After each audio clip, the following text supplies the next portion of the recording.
Hi friends, welcome back to my channel. ఈరోజు మీకు ఈ సీరియల్లో ఏం జరిగిందో తెలుసుకోవాలి అనుకుంటున్నారా? వెంటనే మనం సీరియల్లోకి వెళ్ళిపోదాం. ఇక రుద్ర కంపెనీ వాళ్ళు ఆ డిజైన్స్ నచ్చి చాలా పెద్ద ప్రాజెక్టే రాజ్కైతే ఇస్తారు. అది రాజ్కి తెలిసి చాలా సంతోషిస్తాడు. కావ్యని ఎత్తుకొని గిరగిర తిప్పేస్తాడు. కావ్య అయితే వదలండి వదలండి అని చెప్పి ఇక రాజ్ దగ్గర నుంచి దూరంగా వెళ్ళిపోతుంది. ఈరోజు నువ్వు వేసిన డిజైన్స్ వల్ల రుద్ర కంపెనీ వాళ్ళు చాలా పెద్ద ప్రాజెక్ట్ మనకి ఇచ్చారు తెలుసా అని చెప్పడంతో వెంటనే కావ్య సంతోషం, కంగ్రాచులేషన్స్ అని అనుకుంటూ అక్కడి నుంచి వెళ్ళిపోతుంది. కళావతి, ఏంటి ఇంత మంచి గుడ్ న్యూస్ చెప్తే అలా వెళ్ళిపోతున్నావు? నీకు హ్యాపీగా లేదా అని చెప్పడంతో చూడండి, మీరు సంతోషంగా ఉంటే నాకు సంతోషమే అని అనుకుంటూ అక్కడి నుంచి కావ్య అయితే వెళ్ళిపోతుంది. కావ్య అలా వెళ్ళిపోవడంతో రాజ్కి ఏమీ అర్థం కాదు. ఏంటి కళావతి, నా మీద అనుమానం వచ్చిందా? ఎందుకు ఇలా ఉంది అని చెప్పి కావ్య గురించి ఆలోచిస్తూ రాజ్ ఇక ఆఫీస్కి బయలుదేరాలి అనుకుంటాడు. ఇక్కడ చూస్తే రుద్రాని చెప్పినట్లు ధాన్యలక్ష్మి అయితే కళ్యాణ్ దగ్గరికి వెళ్ళి, కళ్యాణ్ ఇక ఆ రాతలు పక్కన పెట్టి ఆఫీస్లో వర్క్ గురించి చూసుకో అని చెప్పడంతో, ఏంటమ్మా నువ్వేనా ఇలా మాట్లాడుతున్నావు? ఎప్పుడైనా నేను ఆఫీస్కి వెళ్ళానా? నేను ఆఫీస్లో వర్క్ ఎక్కువ ఉంటేనే వెళ్తానని నీకు తెలుసు కదా అని చెప్పడంతో అదే టైంలో అనామిక అక్కడికి వచ్చి, కళ్యాణ్ అత్తయ్య చెప్పినట్లు నువ్వు ఆఫీస్కి వెళ్ళు, ఆఫీస్కి వెళ్తేనే కదా నీకు కూడా ఆఫీస్లో వర్క్ తెలుస్తుంది అని చెప్పడంతో, అయ్యో అనామిక, నాకు ఆఫీస్లో వర్క్ తెలియదని నీకెవరు చెప్పారు? నాకు ఆఫీస్లో వర్క్ తెలుసు, అలాగే ఆఫీస్లో ఏం చేయాలో కూడా నాకు తెలుసు. అయినా ఇప్పుడేంటి అమ్మా కొత్తగా మాట్లాడుతున్నావు అని చెప్పి ఇక కళ్యాణ్ వినిపించుకోకుండా కవితలు రాసుకుంటూ ఉంటాడు. కళ్యాణ్ అలా కవితలు రాసుకుంటూ ఉంటే అనామికకి పిచ్చగా కోపం వచ్చేస్తుంది. ఇక కళ్యాణ్ దగ్గరికి వెళ్ళి ఆ పేపర్స్ని తీసుకుని చెడామడ చింపేసి కింద నేలకి ఇసిరేస్తుంది. కళ్యాణ్కి ఏమీ అర్థం కాదు. అనామిక, ఏం చేస్తున్నావు అని అడగడంతో, ఏంటి కళ్యాణ్, ఆఫీస్కి వెళ్ళమంటే ఇంకా ఇక్కడ కూర్చుని ఈ పిచ్చి రాతలే రాస్తున్నావు? అయినా నీకు చెప్తుంటే అర్థం కావట్లేదా? నువ్వు ఏ పని పట్ట లేకుండా ఇంట్లో పడి ఉంటే ఆ స్వప్నకి నాకు తేడా ఏముంది? ఇంట్లో స్వప్నని ఎలా చూస్తున్నారో నన్ను కూడా అంతే చులకనగా చూస్తారు. రాహుల్ గాలికి తిరుగుతున్నాడు అంటున్నారు. ఇక కళ్యాణ్ కాగితం మీద పిచ్చి గీతలు గీస్తున్నాడు అంటున్నారు. అప్పుడు రాహుల్ భార్యకి నాకు తేడా ఏముంది? ఈ ఇంట్లో నాకు విలువ ఉందా? గౌరవం ఉందా? ఆ కావ్యకి ఉన్నంత గౌరవం కూడా నాకు లేదు. కావ్య చిన్న తప్పు చేసినా సరే అందరూ కావ్యని సపోర్ట్ చేస్తున్నారు. కానీ నన్ను చెప్పు కళ్యాణ్ అని అంటుంటే, అనామిక, ఏంటి అసలు ఇవన్నీ నువ్వే మాట్లాడుతున్నావా? ఎవరైనా చెప్పి చేయిస్తున్నారా అని అనడంతో పక్కనే ఉన్న ధాన్యలక్ష్మి, ఏంట్రా ఏం మాట్లాడుతున్నావు? అనామిక మాట్లాడిన దానిలో తప్పేముంది? ఇంట్లో అపర్ణక్కకి ఉన్నంత వాల్యూ నాకుందా? చెప్పు. ఏ రోజు కూడా అపర్ణక్క మాటకి ఇంట్లో ఎదురులేదు. ధాన్యలక్ష్మి నన్ను, నా మాటల్ని పక్కన పెట్టేస్తారు. అలాగే నా కోడలికి కూడా అలా జరగకూడదని నేనే ఈ నిర్ణయం తీసుకున్నాను. నువ్వు రేపటి నుంచి ఆఫీస్కి వెళ్ళాలి అని చెప్పి అక్కడి నుంచి ధాన్యలక్ష్మి అనామికని తీసుకుని వెళ్ళిపోతుంది. ఇక కళ్యాణ్ అయితే, అసలు అనామిక ఎందుకు ఇలా ప్రవర్తిస్తుంది? నా కవితలు నచ్చే కదా అనామిక నన్ను పెళ్లి చేసుకుంది.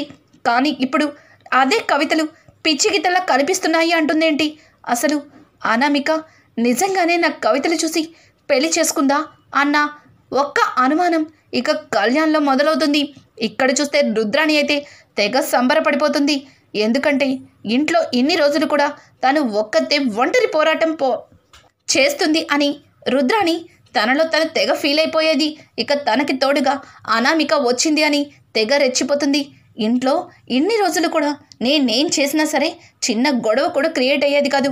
అది ఏదో ఒక రకంగా కావ్య అలాగే ఈ స్వప్న కప్పిపుచ్చేసేవారు.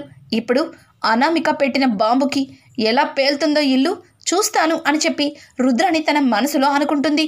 ఇక ఇంతలో రుద్రాణిని స్వప్న పిలిచి జ్యూస్ తీసుకురమ్మని ఆర్డర్ వేస్తుంది. ఇదొకత్తి, దీని కడుపడ్డం పెట్టుకొని నన్ను చావ కొడుతుంది. త్వరలోనే దీన్ని కూడా ఇంటి నుంచి బయటికి పంపించేయడానికి ఏదో ఒక ప్లాన్ అయితే చెయ్యాలి అని చెప్పి రుద్రాణి తన మనసులో అనుకుని ఇక జ్యూస్ కోసం వెళ్తుంది. ఇక్కడ చూస్తే శ్వేత అనుకోకుండా కాలు స్లిప్ అయ్యి పడిపోతుంది. అలా శ్వేత పడిపోవడంతో వెంటనే శ్వేత కళ్ళు తిరిగి పడిపోతుంది. ఇంకా అక్కడే ఉన్న ఒక వ్యక్తి శ్వేత మొబైల్ నుంచి పైన ఉన్న నెంబర్ రాజ్కి కాల్ చేస్తుంది. ఆఫీస్కి వెళ్తున్న రాజ్ శ్వేత దగ్గరికి వెళ్ళిపోతాడు. అలా శ్వేత దగ్గరికి వెళ్ళిపోతున్న రాజ్ని చూసి రాజ్ వెనకమాలే కావ్య కూడా ఫాలో చేస్తుంది. ఇదేంటిది, ఈయన ఆఫీస్ కన్నారు, మళ్ళీ ఫోన్ వచ్చింది, ఈయన ఎక్కడికి వెళ్తున్నారు, నిజంగానే ఈయన ఆ అమ్మాయి దగ్గరికి వెళ్తున్నారా, లేకపోతే ఎక్కడికి వెళ్ళి ఉండొచ్చు అని చెప్పి కావ్య తన మనసులో అనుకొని రాజ్ని ఫాలో చేస్తుంది. కావ్య అనుమానం నిజమే. ఇక రాజ్ అయితే శ్వేత దగ్గరికి వెళ్తాడు. శ్వేత కళ్ళు తిరిగి పడి ఉంటుంది. శ్వేతని ఎత్తుకొని హాస్పిటల్కి వెళ్తాడు. అలా హాస్పిటల్కి వెళ్ళడం చూసిన కావ్యకి ఏమీ అర్థం కాదు. అసలు ఏంటి ఈయన ఇలా చేస్తున్నారు, నిజంగానే ఈయన ఆ అమ్మాయిని ఇష్టపడుతున్నారా, లేకపోతే ఆ అమ్మాయి ఈయనకి స్నేహితురాలా ఏంటి అన్నది కావ్య తెలుసుకోవడం కోసం ఇక ముందడుగు వేస్తుంది. అలా ముందడుగు వేయడంతో అక్కడే ఉన్న కొంతమంది నర్సులు శ్వేతని అలాగే రాజ్ని చూసి బయటికి వచ్చి, చూసావే ఇప్పుడు వచ్చిన ఆ పేషెంట్ని చూసావా అని అడగడంతో ఇంకొక అమ్మాయి, అవునే చూశాను, ఆ పక్కనే ఉన్న అబ్బాయి త్వరలోనే ఆ అమ్మాయిని పెళ్లి చేసుకుంటాడంట, కాబోయే భర్త చిన్న గాయమైనా తట్టుకోలేకపోయాడు, ఎలా ఎత్తుకుని తీసుకొచ్చాడో చూసావా, ఎంత అల్లాడిపోతున్నాడో చూసావా, నిజంగా అట్లాంటి భర్త ఆ అమ్మాయికి రావడం ఆ అమ్మాయి చేసుకున్న అదృష్టం అని చెప్పి వీళ్ళు మాట్లాడుకుంటున్న మాటలు విని కావ్య తట్టుకోలేకపోతుంది. ఒక్క క్షణం అక్కడికక్కడే కుప్ప కూలిపోతుంది.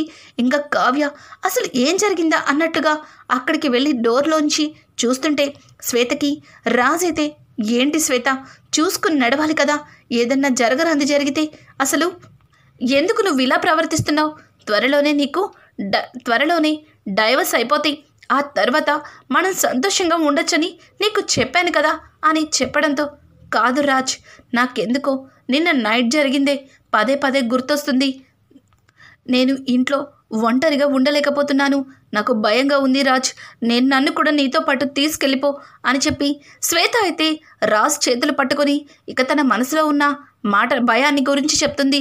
రాజ్, చూడు శ్వేత, నేనుండగా నీకేమీ కాదు, నేను నీకు అన్ని విధాలుగా చూసుకుంటా అని చెప్పాను కదా, నీకిక ఏ కష్టం లేదు, నేనుండగా నువ్విక భయపడనక్కర్లేదు అని చెప్పి రాజ్ అయితే శ్వేతకి ధైర్యం చెప్తాడు. కానీ రాజ్ శ్వేతని చూసి తను ఒంటరిగా ఉండడం వల్లే ఇలా ఫీల్ అవుతుంది అని చెప్పి తన ఇంటికి తీసుకెళ్ళాలి అని నిర్ణయించుకుంటాడు. ఇంతలో రాజ్ అయితే ఫోన్ కాల్ రావడంతో బయటికి వస్తాడు. అక్కడే ఏడుస్తూ కనిపిస్తున్న కావ్యని చూసి రాజ్ చేతిలో ఉన్న మొబైల్ని కిందకి వదిలేస్తాడు. ఇక రాజ్ అయితే కావ్యని కళావతి అని అనడంతో కావ్య కళ్ళ నీళ్లు తుడుచుకొని అక్కడి నుంచి వెళ్ళిపోతుంది. కావ్య అలా వెళ్ళిపోవడం చూసిన రాజ్కి ఏమీ అర్థం కాదు. కావ్య వెంటే పరిగెడతాడు. కళావతి ఆగు అని చెప్పి కావ్యని వెంబడాడుతూ ఉంటాడు.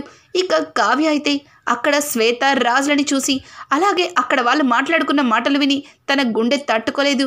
ఒక్క క్షణం తను దూరంగా అసలు ఇక్కడెక్కడ ఉండకూడదు అన్న విధంగా పరిగెట్టేసి ఇక రాజ్కి దొరకకుండా వెళ్ళిపోతూ ఉండగా అనుకోకుండా కావ్యకి యాక్సిడెంట్ జరుగుతుంది. చాలా పెద్ద యాక్సిడెంటే జరుగుతుంది. కావ్య ప్రాణాలకే ప్రమాదం వస్తుంది. రాజ్ కావ్యని ఆ స్థితిలో చూసి తట్టుకోలేకపోతాడు. కళావతి, నువ్వు నన్ను అపార్థం చేసుకున్నావు కళావతి, నువ్వు లేకుండా ఈ రాజ్ లేడు అన్న నిజాన్ని నువ్వు తెలుసుకోలేకపోతున్నావు కళావతి, నువ్వు పొరపాటు పడ్డావు, నువ్వు ఎవరు ఏమనుకున్నా నన్ను అర్థం చేసుకుంటావు అనుకున్నాను, కానీ నువ్వే నా మీద అనుమానపడి ఇలా ప్రాణాల మీదకి తెచ్చుకుంటావా కళావతి అని చెప్పి కావ్యని ఎత్తుకొని ఇక రాజ్ హాస్పిటల్కి తీసుకొస్తాడు. హాస్పిటల్లో డాక్టర్ అని పెద్దగా అరుస్తాడు. వెంటనే డాక్టర్, నర్సులు అందరూ కూడా వస్తారు. వెంటనే ట్రీట్మెంట్ చేయండి, ఎంత ఖర్చైనా పర్వాలేదు, నా భార్య నాకు కావాలి అని చెప్పి ఇక రాజ్ అయితే బోరుడ ఏడుస్తాడు. ఇక రాజ్ని డాక్టర్లైతే అలా చూసేసరికి చాలా కంగారు పడతారు. వెంటనే కావ్యకి ట్రీట్మెంట్ చేస్తూ ఉంటారు.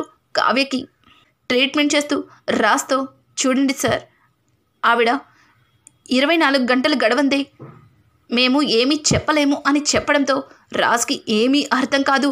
రాజ్ తల పట్టుకొని అక్కడికక్కడే కుప్ప కూలిపోతాడు.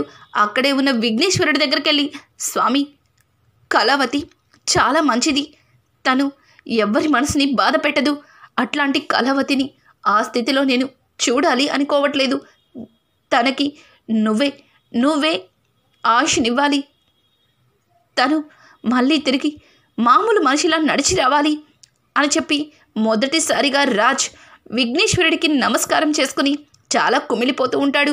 ఇక ఇంతలో శ్వేత అక్కడికి వచ్చి రాజ్ అని అనడంతో శ్వేత శ్వేత కళావతి శ్వేత కళావతి కళావతిని అలా చూస్తానని అస్సలు అనుకోలేదు.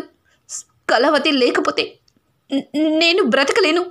నాకు కళావతి కావాలి శ్వేత, కళావతి కళావతి కావాలి శ్వేత అని చెప్పి ఇక రాజ్ అయితే శ్వేతని పట్టుకుని బోరున ఏడుస్తాడు.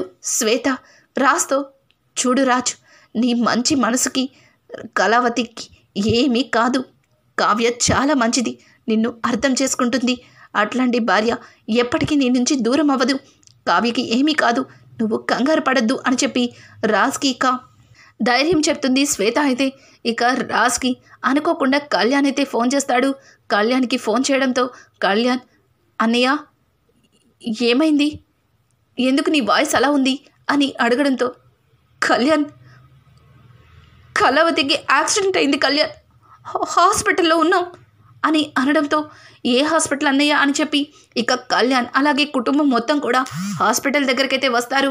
ఒక్క క్షణం కళ్యాణ్ కావ్యని ఆ స్థితిలో చూసి తట్టుకోలేకపోతాడు.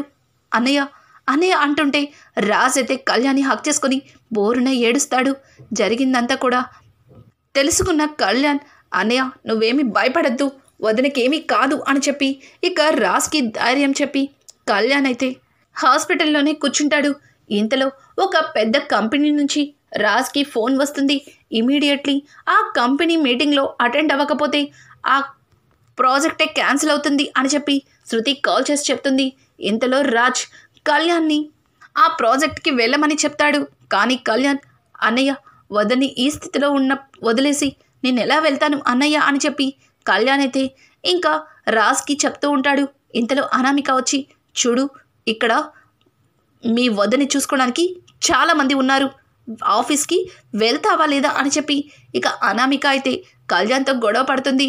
ఇక ఒక్క క్షణం ఆలోచించకుండా కళ్యాణ్ అయితే అనామిక చెంప పగల కొడతాడు.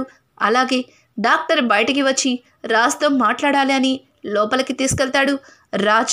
రాజ్తో మాట్లాడుతున్న డాక్టర్ ఆమె పరిస్థితి చాలా క్రిటికల్గా ఉంది, ఆమె 24 గంటలు గడిచింది, ఆమెకి ఏమీ చెప్పలేము, ఆవిడ గతం కూడా మర్చిపోయే అవకాశాలున్నాయి అని చెప్పి రాజ్కి డాక్టర్ చెప్పడంతో ఒక్క క్షణం రాజ్ అక్కడికక్కడే కుప్పకూలిపోతాడు. ఇక కావ్య యాక్సిడెంట్ తర్వాత గతం మర్చిపోతుందా? నిజంగానే రాజ్ కావ్యని భార్యగా అంగీకరిస్తున్నాడా? అసలు అనామికకి రాజ్కి ఉన్న సంబంధం ఏంటి? ఇక్కడ శ్వేతకి రాజ్కి ఉన్న సంబంధం ఏంటి? ఇక్కడ అనామిక నిజస్వరూపం కళ్యాణ్ తెలుసుకోగలుగుతాడా? రానున్న ఎపిసోడ్స్ మరింత ఇంట్రెస్టింగ్గా మారబోతున్నాయి. ఈ వీడియో కనుక మీకు నచ్చినట్టయితే లైక్ చేసి సబ్స్క్రైబ్ చేసుకోవడం మాత్రం మర్చిపోకండి. Thanks for watching. Hi friends.